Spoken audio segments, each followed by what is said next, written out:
Kita ke informasi lain, pemirsa. Komite Stabilitas Sistem Keuangan memastikan stabilitas sistem keuangan terjaga meski situasi global tak menentu. Ketua KSSK menjelaskan bahwa berbagai kebijakan di sektor keuangan dan ekonomi dipastikan masih cukup untuk mendorong target pertumbuhan ekonomi tahun ini. Komite Stabilitas Sistem Keuangan atau KSSK menegaskan stabilitas sistem keuangan nasional tetap terjaga pada kuartal kedua 2025. Meski dunia tengah menghadapi ketidakpastian yang tinggi, berbagai kebijakan di sektor keuangan dan ekonomi dipastikan masih cukup untuk mendorong target pertumbuhan ekonomi tahun ini. Ketua KSSK yang juga Menteri Keuangan Sri Mulyani Indrawati menyebut saat ini ekonomi Indonesia masih berada di jalur positif, di mana konsumsi rumah tangga dan daya beli masyarakat tetap terjaga dan ditopang oleh aktivitas dunia usaha yang bertahan. Sri Mulyani juga menyoroti peran penting APBN dalam menjaga daya tahan ekonomi melalui fungsi counter cyclical dan distribusi fiskal yang efektif. SSK optimis bahwa pertumbuhan ekonomi Indonesia pada triwulan kedua akan tetap terjaga. Konsumsi dan daya beli masih positif serta aktivitas dunia usaha yang cukup resilient yang didukung oleh peranan APBN di dalam menjalankan fungsi counter cyclical maupun di dalam memperbaiki distribusi dan efektivitas market. Meski KSSK tetap optimistis terhadap ketahanan ekonomi domestik, pemerintah harus tetap mewaspadai dinamika global saat ini. KSSK juga akan mendorong kebijakan fiskal, moneter, hingga kebijakan sektor finansial yang adaptif untuk memastikan perekonomian nasional tetap stabil dan mampu menghadapi tekanan dari luar negeri. Dari Jakarta, Ranjo Patmo, IDX Channel. Menteri SDM Bahlil Lahadalia optimistis lifting minyak tahun ini akan mencapai target yang dicanangkan dalam APBN. Hingga Juli 2025, capaian produksi siap jual atau lifting minyak mencapai 602.000 barel per hari. Menteri SDM Bahlil Lahadalia optimistis lifting minyak tahun ini akan mencapai target yang dicanangkan dalam APBN. Hal tersebut disampaikan Bahlil usai melaporkan kinerja sektor migas kepada Presiden Prabowo di Istana Negara. Bahlil menyebut hingga Juli 2025 capaian produksi siap jual atau lifting minyak mencapai 602.000 barel per hari. Adapun target lifting minyak dalam APBN tahun ini mencapai 605.000 barel per hari. Lifting sekarang rata-rata di 602.000 ya. 602.000 barel per day. Rata-rata mulai bulan Juni-Juli ya. Bahlil mengakui setiap tahunnya target lifting minyak di APBN terus menyusut lantaran kemampuan produksi minyak yang berkurang. Pada tahun lalu, realisasi capaian lifting minyak hanya sebesar 578,7 ribu barel per hari. Di bawah target dalam APBN sebesar 635.000 barel per hari. Dari Jakarta, Tim Liputan, IDX Channel. Wakil Menteri Perdagangan Diah Roro Esti Widya Putri melepas ekspor kopi Robusta sebanyak 57,6 ton ke Tiongkok. Ekspor kopi ke Tiongkok ini merupakan yang kedua kalinya selama tahun 2025.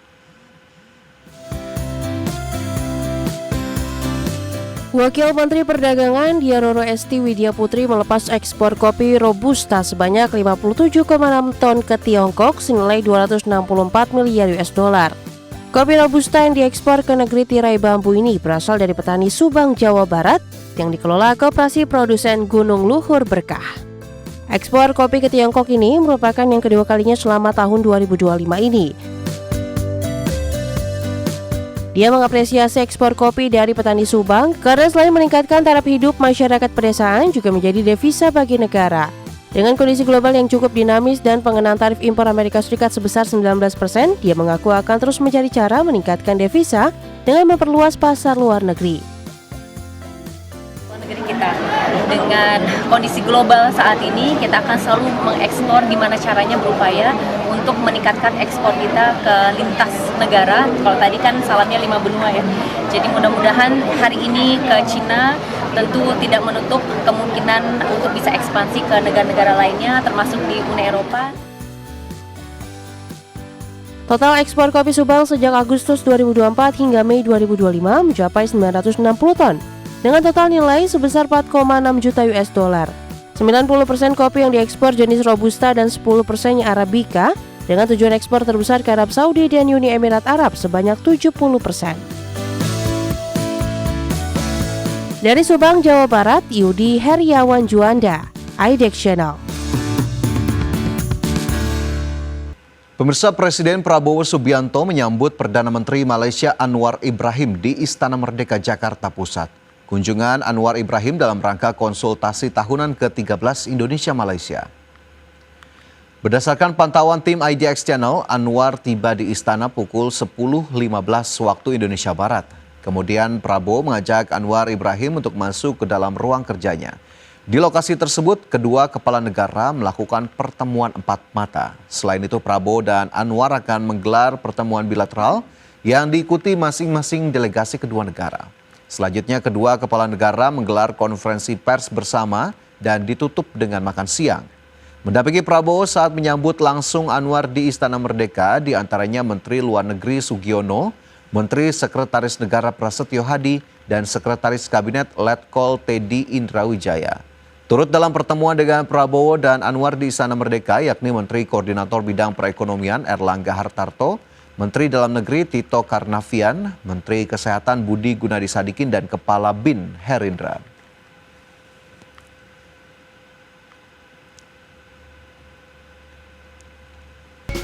Selanjutnya kita ke indeks harga saham gabungan. Pemirsa, terpantau IHSG masih melanjutkan penguatan dan masih bertahan di atas level 7.600-an. Berdasarkan data dari IDX Mobile, pemirsa, IHSG bergerak ke level 7.624 atau naik 0,12% hingga penutupan perdagangan di sesi pertama Selasa 29 Juli 2025. IHSG sempat menyentuh level tertinggi di 7.641 sebelum akhirnya berhenti di 7.624 yang juga masih berada di zona penguatan.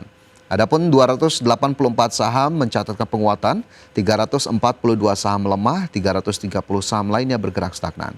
Nilai transaksi mencapai 6,92 triliun rupiah. Melajunya indeks harga saham gabungan cukup positif sejak perdagangan awal Juli, di mana terpantau dalam 4 pekan terakhir hanya pada tanggal 22 Juli IHSG ditutup di zona merah yang sebelumnya juga sempat mengalami pergerakan pelemahan di awal Juli hingga 4 Juli 2025 dan selebihnya selalu konsisten ditutup di zona hijau. Dan jika kita lihat dalam 3 bulan terakhir IHSG naik 12,97%, dalam 1 pekan terakhir indeks menguat 3,81%.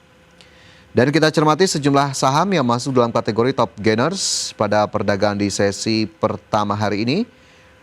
Di mana saham-saham diantaranya ada BRPT yang naik 6,07% ke level 2.620, BRMS juga naik 5,88% ke 468, CDIA masih melanjutkan pergerakan positif kembali naik 6,56% ke 1.950 dan juga BKSL naik 9,77% ke Rp146. Sementara itu top losers ada saham seperti MDKA yang turun 1,54% ke 2.550, saham Dewa terkoreksi 1,69% ke 232, Mina turun 2,19% dan juga INKP yang melemah 2,94% ke Rp6.600. Dari sisi sektoral, infrastruktur masih memimpin penguatan naik 1,14%, diikuti barang baku yang juga menguat 0,92%. Sementara industri melemah 0,42%, transportasi dan logistik juga terkoreksi 0,36%.